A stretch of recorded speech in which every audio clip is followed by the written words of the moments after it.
Hello and welcome to The Review, the web show that goes behind the scenes here at Al Jazeera and also lets you do the talking. We'll be taking your questions this week to our correspondent Omar Al Saleh, who just left Yemen due to the deteriorating security situation there. Our bureau chief there received death threats last week as Houthi rebels seized control of the Yemeni presidential palace. So for me, I was in Sana'a at that point. I felt the tense situation on the streets against the journalists in general and against Al Jazeera in particular. And then I combined it with this threat and I decided that's it, I'm leaving Sana'a. We'll get to that later, but first, here's a look back on what news had you clicking and sharing.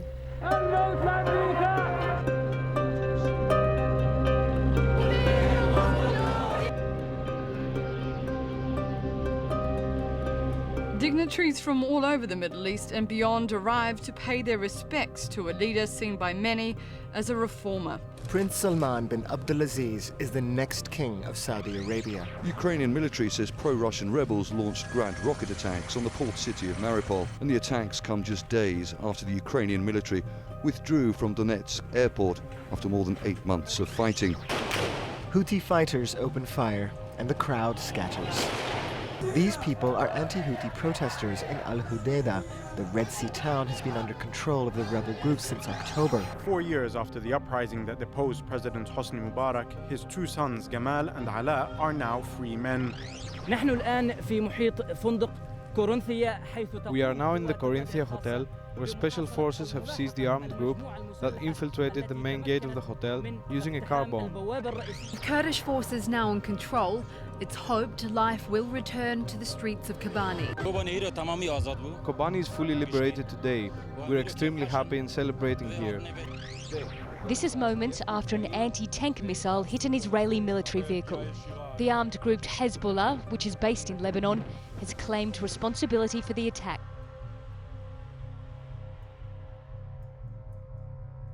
This week we asked you guys to send us over some questions for our correspondent Omar Al Saleh, who's just spent the past month reporting from Yemen.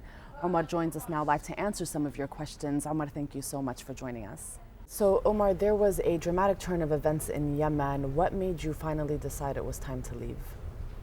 Because of the deteriorating security in the country, we thought that's it, we have to leave. And we started looking into options of getting out of Yemen. And because things moved very quickly, so our options of getting out were limited. I was in Aden when the Houthis stormed the presidential palace, and the security committee in Aden decided to close off the port and the airport. So this made us worry and start looking into options of how to get out.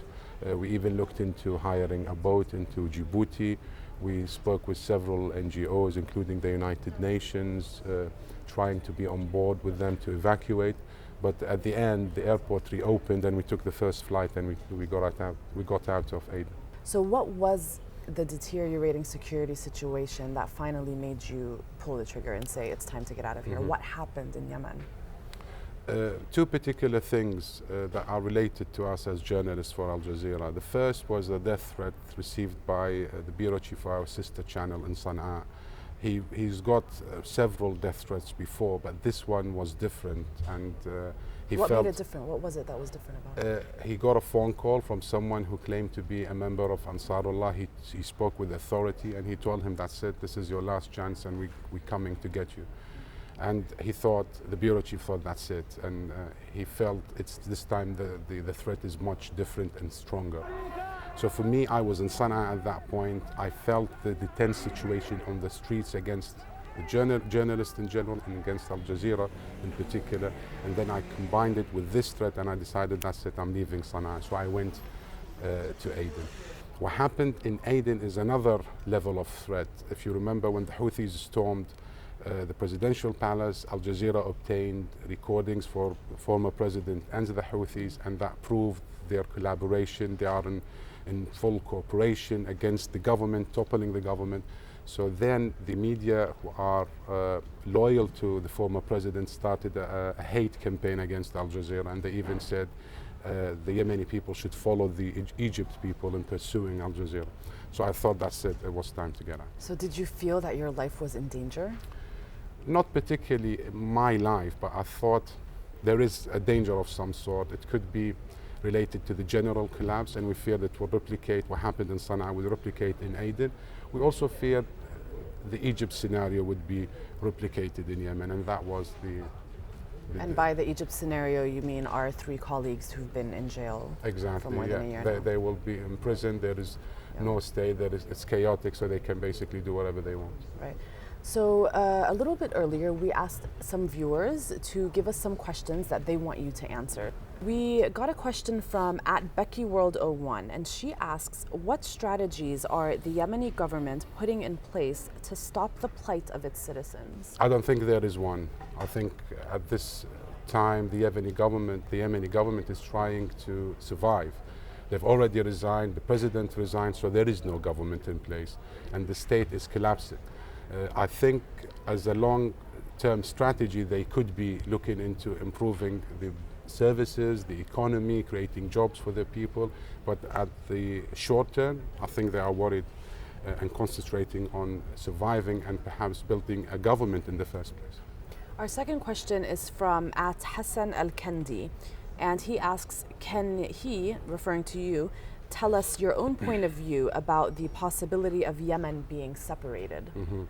This goes back to the federalist vote and all of that. Yes, I think it's a strong possibility, and I think the sentiment, the anti-North sentiment, is on the rise in the South. I spoke to people there, and they don't see the Northerners as unifying figures or same people. They view them as an occupier.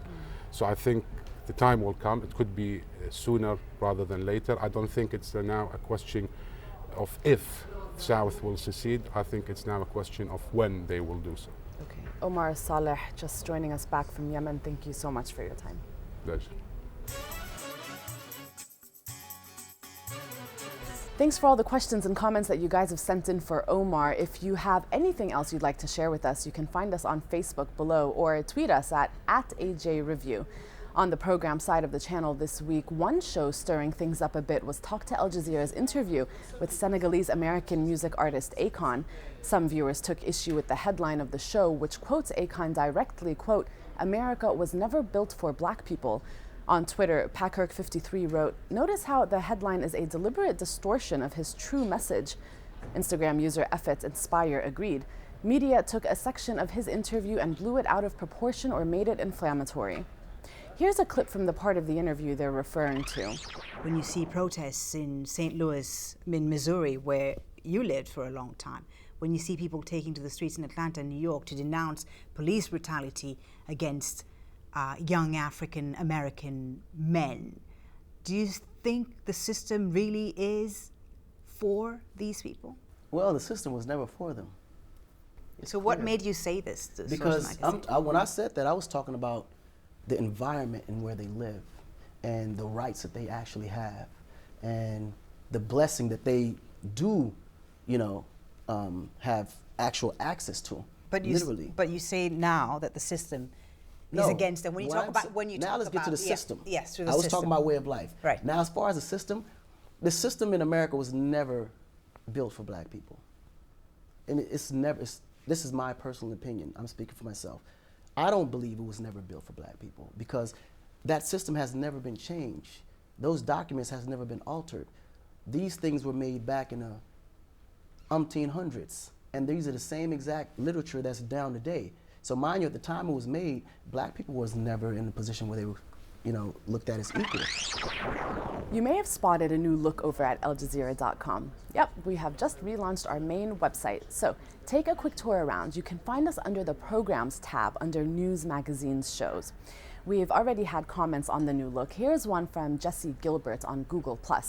"I really like the new site, and now that Discus has been removed, I may actually engage in some discussion after all these years." Jesse and other commenters are referring to the new verification process via social media, which eliminates trolling.